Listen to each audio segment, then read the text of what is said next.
एक दिन पप्पू समंदर किनारे लेटा धूप ले रहा था। एक अमेरिकन बोला, आर यू रिलैक्सिंग? पप्पू बोला, no dear I am Pappu. थोड़ी देर बाद एक दूसरा अमेरिकन वहां से गुजरा और बोला, आर यू रिलैक्सिंग? पप्पू चिल्लाकर बोला, कमीने, आई एम पप्पू।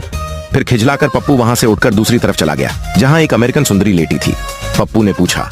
पप्पू का जवाब सुनने से पहले आपको अगले 3 दिनों में किसी से पैसे मिलेंगे अगर आपने अगले 3 सेकंड में वीडियो को लाइक और चैनल को सब्सक्राइब किया। पप्पू ने उससे पूछा, आर यू रिलैक्सिंग?